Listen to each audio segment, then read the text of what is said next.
Assalamualaikum, halo para pejuang dapur dan juga pejuang cuan. Beberapa waktu lalu ketika saya posting yang cara membuat donat glowing dengan proses rounding itu, ada beberapa komen, termasuk salah satunya yang ini dari inspirasi emak kece ya, kurang lebih pengen nanya resep donat yang saya pakai. Nanti saya akan share di sini sama cara menggorengnya.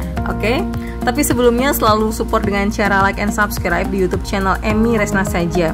Ini adalah kanal berisi tutorial masak, ide usaha dan juga sharing inspirasi. Jangan lupa juga untuk mengaktifkan loncengnya ya.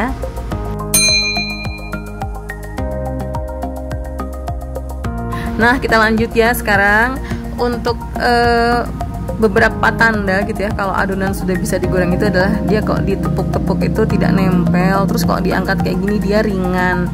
Itu artinya sudah siap untuk digoreng gitu ya teman-teman. Nah, saya biasanya yang saya lakukan itu hanya kayak gini nih. Kita pencet dulu ya kan. Terus kita pertemukan dua jari telunjuk kita sampai ngebentuk tempat untuk lubang donat, baru kita puter-puter kayak gini. Terus taruh deh gitu. Gimana? Bisa nggak? Bisa lah, masa nggak bisa? Nah, untuk membantu dia bentuknya biar bisa bulat, itu saya pakai tunjukan sakti ya, dari kayu gitu kan, dibikin sendirilah kayak sumpit besar lah kayak gitu ya. Tunjuk lagi, terus bolak-balik. Kok ada gelembung dipencet aja gitu ya.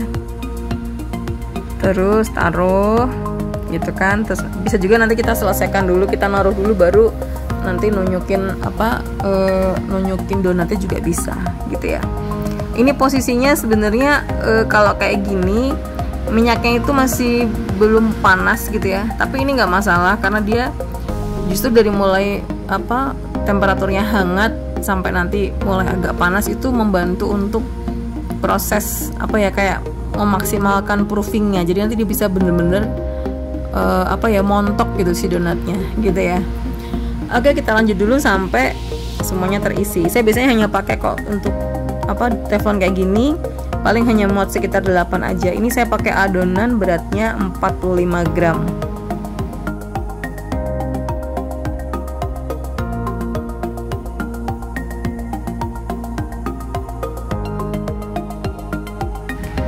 Ini dia alat tunjuk yang sangat bermanfaat gitu ya.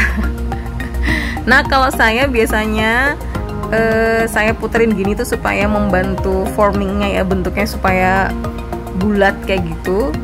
Terus kalau yang lain mungkin hanya satu sisi gitu ya untuk donat. Kalau saya biasanya bolak-baliknya mungkin bisa 3 kali.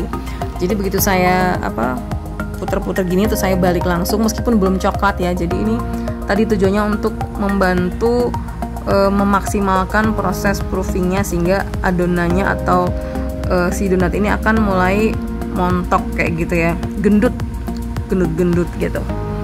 Nah, kalau sudah diginiin baru kita diemin, baru dihitung yang persisi gitu ya. Jadi kayak misalnya berapa menit sampai kecoklatan baru dibalik, nggak usah dibolak-balik gitu, tapi kurang lebih saya 3 kali ngebolak-baliknya ya, kira-kira kayak gini. Terus karena hari ini ngantuk banget ya udahlah kita ngopi dulu ya. Ngopinya banyak banget ya, ini bukan kopi estetik guys, karena gelasnya pakai gelas rumahan yang gede banget gitu ya. Itu tadi kopi susu bikin sendiri gitu. So, kita tunggu sampai warna donatnya kecoklatan ya.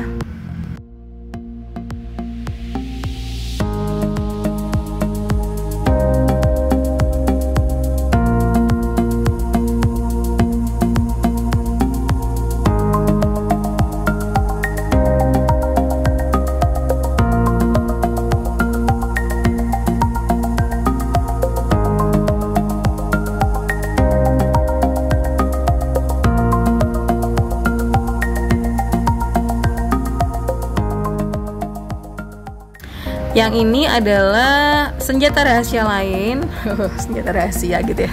Buat para pendekar donat sebaiknya punya. Jadi ini adalah sumpit yang ukurannya besar, atau biasanya ini saya buat sendiri gitu ya, pakai kayu. Ukurannya bisa kita custom sesuai dengan loyang. Tujuannya untuk meniriskan donat-donat yang sudah matang gitu ya. Jadi nggak usah pakai peniris kayak serok kayak gitu, kecuali kalau bomboloni ya. Kalau untuk yang donat bulat yang lubang di tengahnya itu saya biasanya pakai yang tadi si kayu-kayu sumpit itu tadi, senjata rahasianya para pendekar donat gitu ya. Nah ini tinggal ditunggu aja, pokoknya kalau dia sudah warnanya kecoklatan baru bisa dibalik ya. Saya pribadi lebih suka warna yang kecoklatan atau dia agak-agak kering gitu. Jadi untuk membantu supaya kokohnya si donat ini bertahan lebih lama gitu. Jadi ya masing-masing selera, tapi ya kalau mungkin ada yang pengennya lihat cantik aja, warnanya nggak coklat-coklat banget ya itu monggo. Sebenarnya sih sudah matang ya, cuma kalau saya lebih suka pinggirannya tuh ada kriuk-kriuknya kayak gitu. Nah ini yang saya lakukan ini adalah untuk memastikan si lubangnya itu nggak dempet lagi gitu kan, sama memberi akses ini ya, mungkin kayak minyaknya itu supaya bisa masuk ke lubangnya dan mematangkan bagian dalam kayak gitu. Jadi digini-giniin lah, tapi masing-masing orang saya kira punya cara lah masing-masing ya, silahkan sesuaikan mana yang menurut teman-teman paling nyaman untuk dilakukan gitu ya. So kayaknya waktunya untuk ngebalik donat. Nah ini warnanya sudah seperti ini sih cantik sih menurut saya, nggak harus gosong-gosong banget juga ya, tapi kayak gini lah udah matang dan bagus gitu. Yang jelas teman-teman harus menyadari bahwa kita jangan terobsesi dengan whitening gitu ya, karena kalau kita terobsesi sama whitening lama-lama nggak jalan-jalan usahanya teman-teman, nungguin whitening terus gitu ya. Kurang lebih itu sih, meskipun itu indah gitu ya, tapi kalau saya lebih mementingkan bagaimana donat itu matang dan enak sampai ke tangan konsumen kayak gitu. Persiapan lain jelang donat yang matang adalah menyiapkan kertas minyak. Kita pakai yang lapisan yang nggak ada minyaknya ya, karena untuk ngebantu menyerap misalkan ada lebihan minyak yang terikut kayak gitu. Jadi biasanya saya taruh di loyang. Nah nanti yang tadi saya bilang si panjangnya alat sakti tadi, si sumpit tadi harus melebihi panjang loyang yang kita pakai untuk meniriskan kayak gitu. Nanti kita akan lihat pas ada di belakang tayangan ya.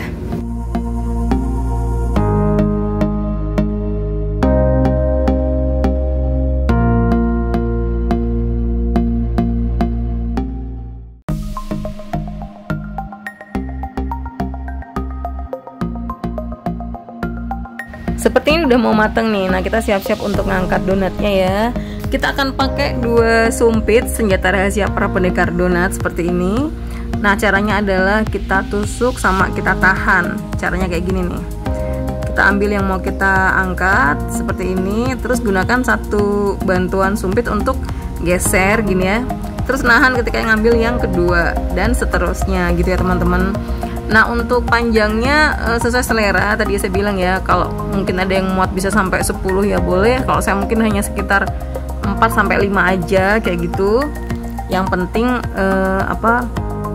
harus kokoh ya sumpitnya ya, karena kan donat kan juga ada beratnya gitu ya kayak gitu. Nah ini kan muatnya sekitar 5 aja, terus kita langsung taruh di loyang gitu ya, supaya dia lebihan minyak mungkin bisa turun lah kayak gitu. Ini juga kita ambil lagi, tunyuk terus digeser sama satunya, tahan, tunyuk lagi, geser, dan begitu. Semoga bisa dimengerti ya.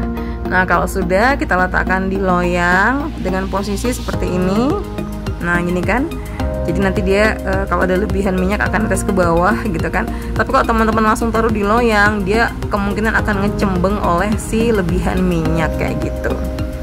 Terus gimana kalau misalnya pada bomboloni ya? Kalau bomboloni nggak bisa pakai tunyukan ya, wong kita butuhnya dia utuh. Nah ini seperti ini aja.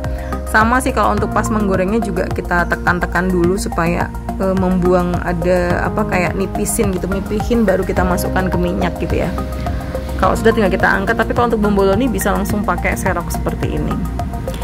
Oke, gimana? Cukup membantu? Ya sekali lagi ada 1001 jalan menuju Roma. Teman-teman pasti punya jalan untuk menuju ke sana. So jangan lupa untuk berbagi ya.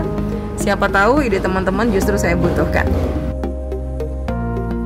By the way, akan tayang minggu ini step by step pembuatan gluten free Japanese cheesecake. So jangan ketinggalan ya.